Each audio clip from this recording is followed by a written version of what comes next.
Pertama, di sini kami ingin mempresentasikan hasil sama, ingin mendiskusikan studi case week 6. Jadi kami disuruh mencari studi case tentang ketidakjujuran. Jadi judul yang kami buat tentang ketidakjujuran saat pembelajaran daring. Jadi sebelum kami membahas diskusi kami ingin memperkenalkan nama kami masing-masing sama NIM kami. Saya Niko Felix Nambela dengan NIM 14S19016. Saya Kenny Sembarani dengan NIM 14S1904. Saya Andrian Putar dengan NIM 14S1908 dari 13D1. Saya Sari Desi Rahyumi dengan NIM 14S19014. Saya Tulis Lestari Sembarani dengan NIM 14S18038. Saya Putsanata Soib dengan NIM 14S18013. Demikian perkenalan kami, Bu. Jadi di sini langsung saja ke intinya. Jadi Ibu suruh gimana membuat secara berkelompok, mengerjakan tugas secara berkelompok, buat atau carilah case tentang ketidakjujuran yang terjadi di kampus, atau dapat juga mengkaji contoh kasus pada buku halaman 121. Analisa kasus tersebut. 1. Aspek kejujuran apa yang harus diperhatikan. 2. Tinjau dari Code of Ethics LSPE, hal apa saja yang harus menjadi landasan. Dan yang terakhir, berikan analisa dan pandangan kalian terhadap kasus ini.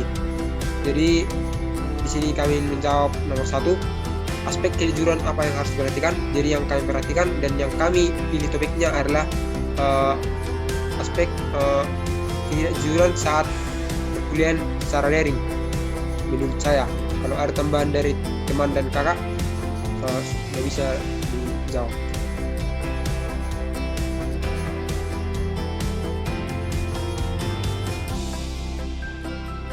Menurut saya itu tadi kan pembelajaran daringnya mungkin lebih mengkhususnya lebih ke arah lebih khusus lah gitu. Salah satunya contohnya itu ketidakjujuran saat ujian. Mungkin dari teman atau kakak ada yang tambah lagi yang lain. Saya juga secara khususnya itu saat ketidakjujurannya dalam mengerjakan tugas. Jika ada tambahan lain, silakan.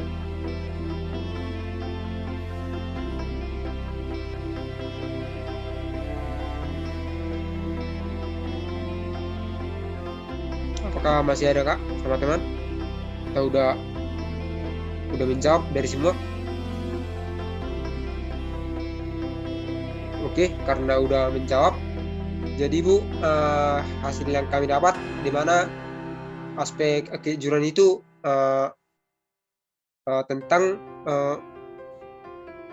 kuliah secara daring dan secara khususnya ada tentang kejujuran dalam mengerjakan tugas, kejujuran dalam melakukan ujian. Yang selanjutnya soal nomor 2, tinjau dari Code of Ethics LSP, hal apa saja yang harus menjadi landasan. Oke, di sini saya akan mencoba menjawab. Jadi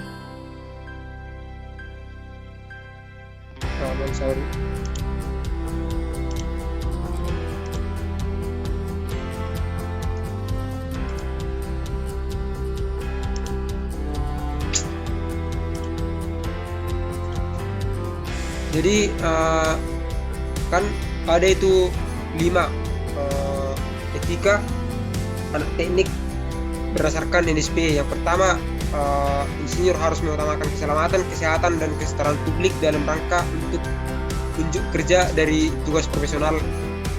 Yang kedua, insinyur harus melaksanakan pelayanan dalam bidang kompetensinya. Yang ketiga, insinyur harus mengeluarkan pernyataan publik secara objektif dan benar.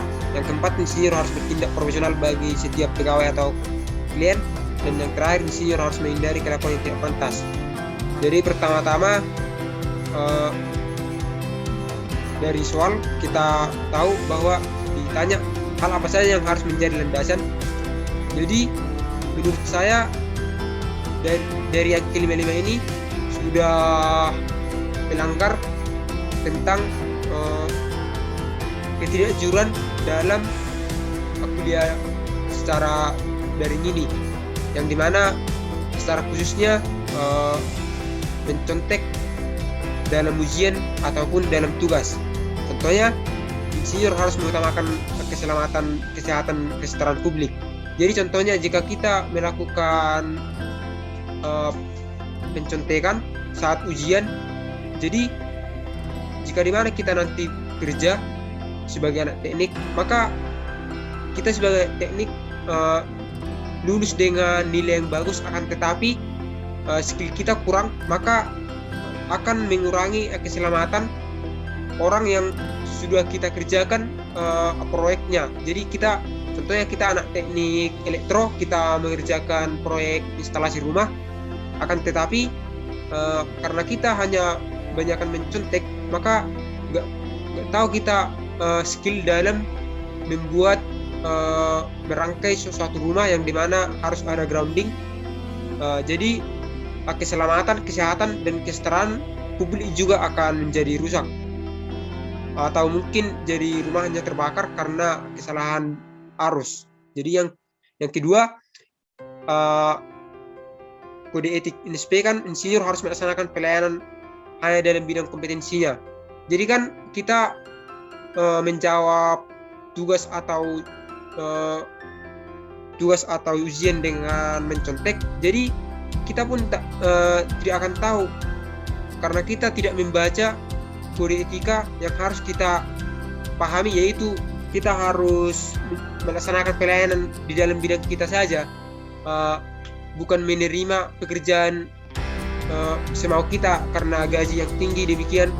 Jadi kalau kita terlalu banyak menyontek dan tidak tahu konsep-konsep anak teknik, mungkin memang akan mengurangi pengetahuan kita terhadap bidang kompetensi kita. Yang ketiga, insinyur harus mengeluarkan pernyataan publik hanya secara objektif dan benar. Jadi ya, kalau kita sudah menyontek dan hanya mengedepankan nilai, kita tidak tahu ngomong secara objektif dan benar kepada publik. Contohnya kita menyontek di PNKI, jadi kita nggak tahu lagi gimana cara ngomong yang benar secara objektif dan benarlah kepada masyarakat, karena nilai kita bagus bukan karena usaha kita, tapi karena nyontek. Yang keempat, insinyur harus bertindak profesional bagi setiap pegawai dan klien. Jadi maksudnya profesional itu ya kita mempelajari etika profesional yang di sini, yang dimana dari week 1 sampai week 16. Jadi di sini sudah betul-betul kita mempelajari dari week 1 sampai week 6. Kalau kita mencontek saat ujian nantinya di approve, ya mungkin kita tidak profesional dalam memimpin pegawai kita atau klien kita. Baru yang terakhir, menghindari kelakuan yang tidak pantas. Jadi di kampus juga mencontek adalah kelakuan yang tidak pantas. Itu juga sudah menjadi menyalahi dalam kelakuan yang tidak pantas. Kalau ada teman dari kakak dan teman, bisa ditambahkan.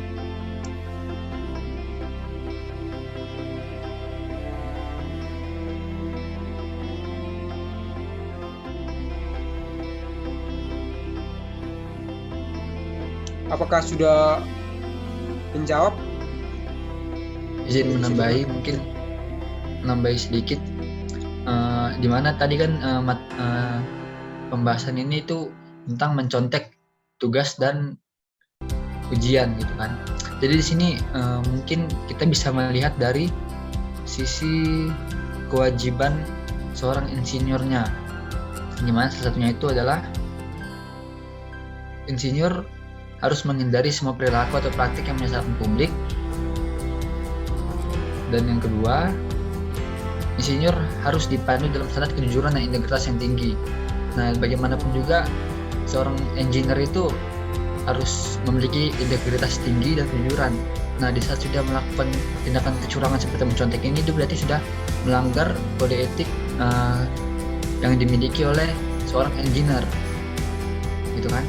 Dimana jika di poin yang pertama tadi saya bilang juga, engineer harus menghindari semua perilaku atau praktik yang menyesatkan publik.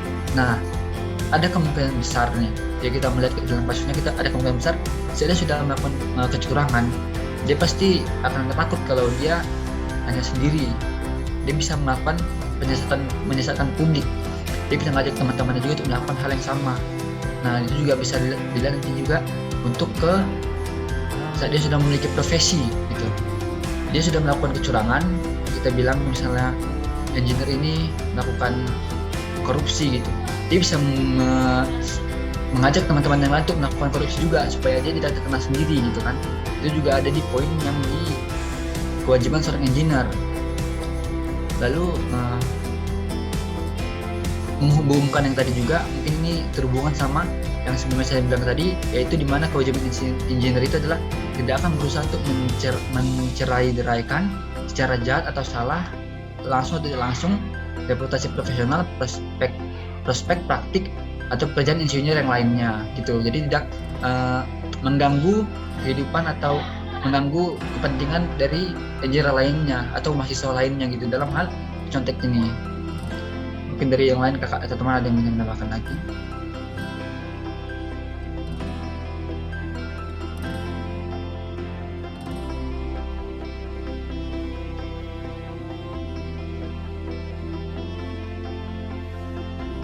Apakah sudah menjawab dari argumen kakak dan teman?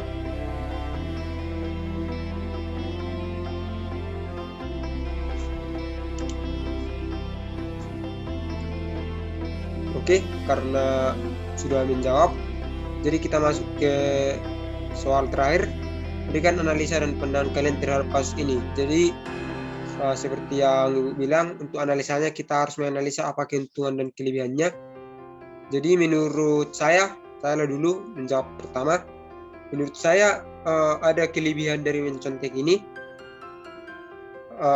kejujuran di kampus, kejujuran dalam daring ini, yaitu seharusnya dalam mencontek. Menurut saya keuntungannya yaitu pertama, IP meningkat, yang kedua untuk mencari pekerjaan mudah karena IP, yang ketiga kita tidak capek-capek begadang, kesehatan kita meningkat karena tidak begadang, karena sudah mencontek. Yang selanjutnya menurut saya keuntungannya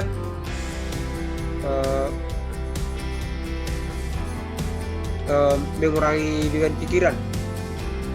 Kalau ada tambahan dari kakak dan teman, silakan. Mohon maaf bentar kak. Jadi untuk kekurangannya belum saya bilang Bu. Jadi saya masih bilang kelebihan. Jadi kekurangannya pertama sudah saya jelaskan tadi, skillnya berkurang karena dia betul-betul tidak belajar, hanya mengutamakan pencontekan. Yang kedua, mengotori nama kampus karena jika dia memiliki yang tinggi, akan tetapi saat bekerja di suatu saat diketahui pekerjaannya bahwa dia tidak bagus dalam bekerja, maka termasuk akan mengotori nama baik kampus karena IP bagus, akan tetapi skillnya nggak bagus. Yang selanjutnya meningkatkan rasa malas, yang dimana jika rasa malas meningkat, maka tingkat kematian akan meningkat. Yang selanjutnya kekurangannya dapat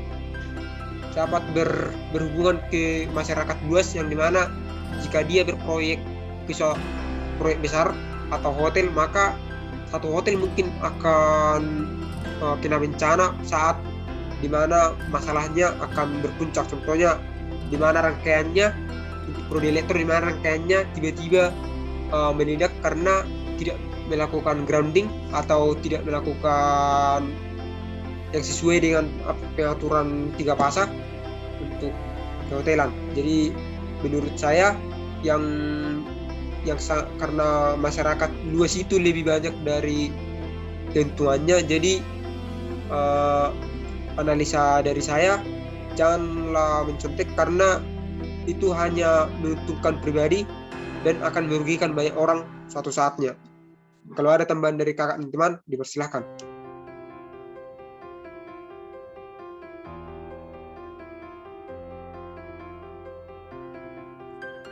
Oke, mungkin sedikit tambahan dari aku ya. Sesuai dengan kita tadi dengan permasalahan mencontek saat daring, terutama pada ujian ya dan tugas. Di sini ada dua hal yang bisa terjadi, yaitu ada positif dan negatifnya. Mungkin positif atau kelebihan yang kita dapat atau keuntungan yang kita dapat, yang pertama mungkin nilai kita akan bagus dan nilai kita akan aman gitu, seperti yang dibilang sini tadi, itu mungkin akan aman gitu ya. Tapi di baliknya itu juga pasti ada konsekuensinya gitu. Ada juga kekurangannya. Yang pertama, memang nilai kita akan bagus atau tinggi, tapi ilmu bahkan tidak bisa kita tanggung jawabkan gitu. Beratnya kalau nanti nilai kita bagus tapi ilmu nggak ada sama sekali di otak kita, itu juga percuma. Nah, kembali ke peraturan kampus juga, kalau ada kasus mencontek itu akan di skorsing gitu. Jadi ada juga konsekuensinya kalau kita main contek. Nah, itu sih kalau analisa dari aku tentang kasus ini.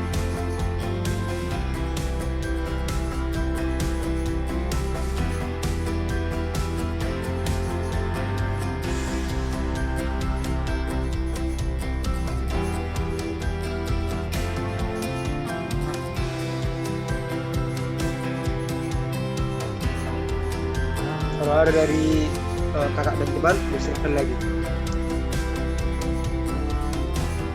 Oke, dari saya jadi yang baik. Jadi menurut saya ini dari sudutnya dari kepentingan bersama. Jika dalam menyontek ini dikatakan berhasil atau tidak ketahuan, maka kita dapat merasakan hasilnya. Tapi hasilnya ini juga masih 50-50, bisa memuaskan atau malah membuat kita semakin tidak percaya diri lagi. Baru yang berikutnya itu tentang kepentingan ini merugikan atau ketahuan. Akibatnya dari kedua belah pihak nanti akan diberikan sanksi atau konsekuensi dari pihak kampus atau yang bersangkutan. Sekian dari saya. Kalau ada tambahan dari kakak dan teman, silakan lagi.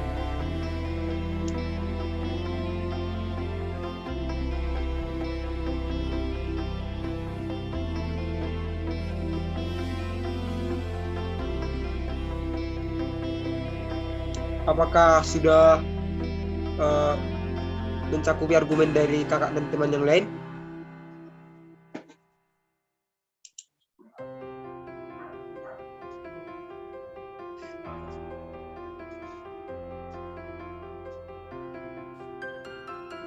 Baik, karena tidak ada jawaban, berarti sudah argumen kami berempat sudah mencakup dari argumen kakak dan teman yang lain. Jadi demikian hasil diskusi kami, Bu. Jika ada kesalahan kata atau kesalahan timpulan kami atas jawaban, mohon didasarkan lagi, Bu, untuk kasus-kasus selanjutnya. Kami izin